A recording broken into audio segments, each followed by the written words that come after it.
Zonation defines the geographic boundaries of the project area and identifies sub-areas within or outside the project. This process is divided into subtasks throughout the certification journey. Let's explore how to perform a project zonation.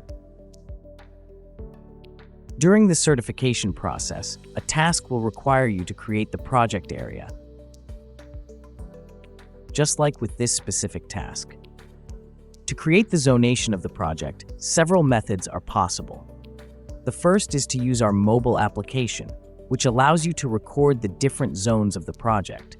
There's a video dedicated to this topic. The second option is, once you have recorded the shapes of your project, either via our mobile application or another tool, you can import them directly into this platform.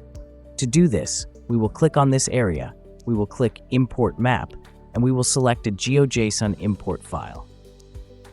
For example, let's say we have a shape that corresponds to our restoration zone. We select it, and automatically this zone is added. We see that it is red because there is no information related to this zone, which we need to perform our carbon calculations. We therefore need to click on this zone, indicate its name, Restoration Area 1, and its type. Its type is Restoration Site.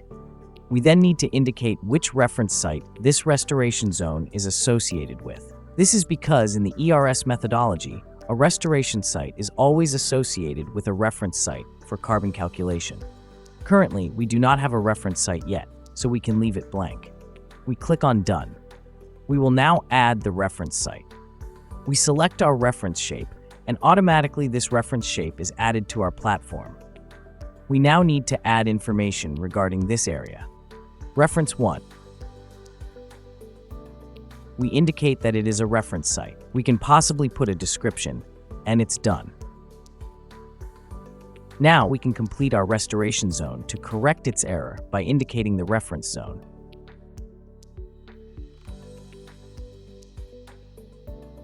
We just created a basic project zonation. Additionally, we can use this feature directly to create the restoration zone. By clicking on New Shape, we can start creating new areas.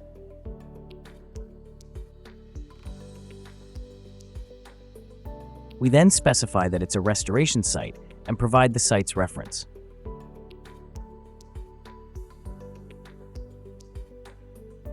Once done, we can include other types of indications in our zonation, such as leakage zones. Let's imagine a zone identified for leakage activity, where plantations will be relocated. This zone might represent an agricultural area that will be moved during project implementation, constituting an activity shifting type of leakage. We specify it as an area leakage and can provide two pieces of information: the percentage of leakage for this activity, or if the leakage zone isn't known yet, we can specify the percentage of leakage. For example, if we estimate that this activity will leak at 70%, we can later create the zone where the activity will be moved.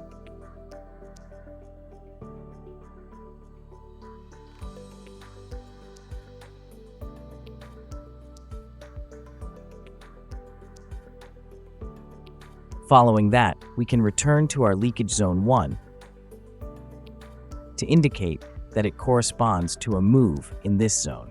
This feature allows us to identify all sub-areas constituting a project. We can easily identify and navigate through a project with various types of shapes. We simply click on the panel where all shapes are listed, associated by small icons corresponding their types. For example, if we want to spot a reference site, we can click on it, and the view will zoom directly onto the shape. If we notice that some zones have errors, we click on them and complete the information. If we save without filling in all the necessary details, an error message will appear on our main task. This shape appears incomplete with some missing details. To validate this task, please provide the name and type for all shapes. So, we need to return to our task, fill in the information, and save it.